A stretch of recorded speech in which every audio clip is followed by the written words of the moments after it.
Hello everybody, this is WarriorDan, your one and only handsome host, and today in this newest iteration of What is the Point of, we will be taking a look at the indie first-person horror experience that has been turning a lot of heads recently in regards to the general YouTube community, with popular YouTubers such as Markiplier and Jacksepticeye putting out multiple Let's Play videos on the game. I am talking about the one, the only, the joy of creation. Now, normally I wouldn't cover amateur fan-made games, especially ones based on Five Nights at Freddy's, but while this game is a fan-made production, it is anything but amateur. Why do I say that? The joy of creation is unique in many regards, but above all others, it is one of the only Five Nights at Freddy's fan-made games to be officially recognized and approved by Scott Cawthon himself, the creator of the original Five Nights at Freddy's games. It is because of these reasons that I felt it was worth covering the game properly in a What is the Point of video, as opposed to just buying a webcam and recording myself screaming into a mic.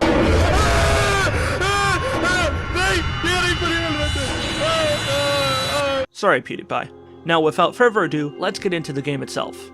The joy of creation places you in dimly lit, claustrophobic environments and forces you to collect a number of small posters, notes, and other inanimate objects, while at the same time trying to avoid being caught by a supernatural being that is stalking you. Now, I wonder where I've seen that gameplay mechanic before.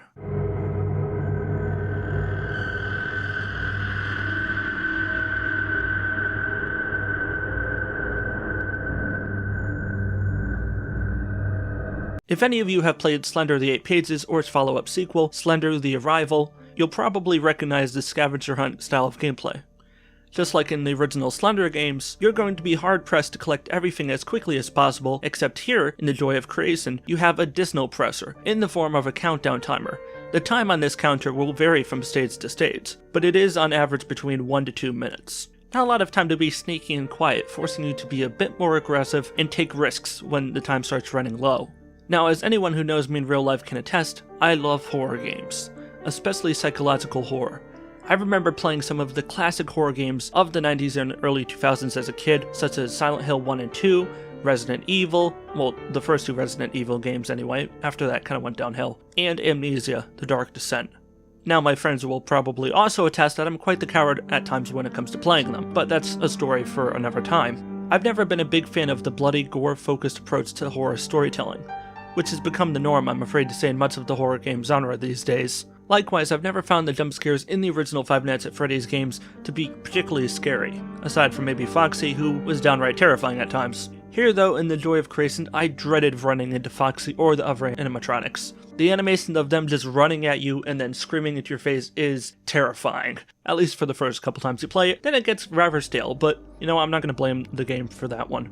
The joy of creation is still actively under development thanks to the help of a small indie team, with significant chunks of content planned for addition in the future, such as the long-awaited story mode. Since this game is still essentially in somewhat of an early access period, I will only be grading this game on what is there now.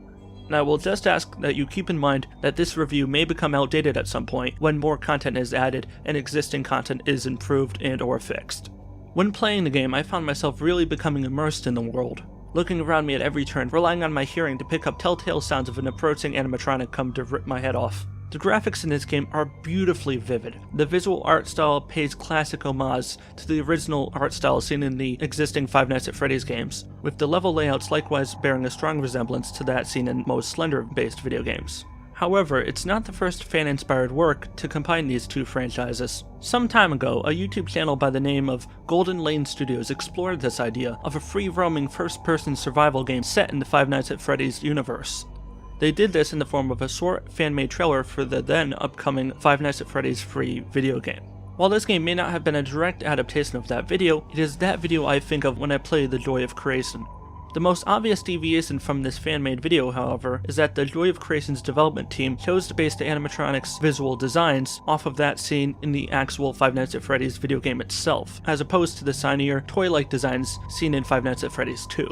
While most of the internet tends to resent the Five Nights at Freddy's community for its obsessive devotion to the original games, including myself at times, the Joy of Creation proves that sometimes fans can outshine their idols and create something beautiful that otherwise would never have come to be.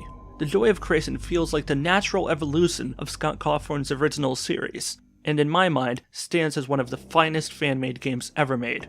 While there are some pretty blatantly obvious gameplay flaws that can and should be fixed, the game can leave even the most dedicated horror gamer jumping back in alarm at some moments. The final score for The Joy of Creation stands at a 9 out of 10. It is easily one of the best indie games I have seen all year, and maybe something I compare similar indie horror games against in the future. However, one of the only things holding it back from a 10 out of 10 is that I think the game revolves too much around the traditional Five Nights at Freddy's jump out moments and not enough on establishing longer term atmospheric horror, something the Slender games and other games such as Alien Isolation also did very well. It feels as if the creator wanted to redesign the classic FNAF formula, but was afraid to fully commit to innovation, and so doubled down on cheap jump scare mechanics. If you like survival horror games, even if you're not a fan of the previously established entries in the Five Nights at Freddy's series, I suggest you give this game a go now. It's available to everyone free on GameJolt.com. I will leave a link to the game's download page in the description below. I hope you enjoyed this video. Please do leave a like if you enjoyed this video, and tell me in the comments below, do you like horror games, and what Five Nights at Freddy's animatronic would you least want to run into in real life? You are welcome to come find me on Twitter at WarriorDanYT. I take suggestions for future videos all the time, and you're free to interact with me there. I post almost every day with plans as to when I'm going to upload and what I plan to do. So if you're interested at all in my content, I highly suggest you take a look at my Twitter page, and I'll leave that link in the description below. Hope you have a phenomenal night. Happy late July 4th to all you Americans out there, and to all of you worldwide, have a fantastic evening. This is WarriorDan signing out. Peace out, and have an awesome week. Bye-bye.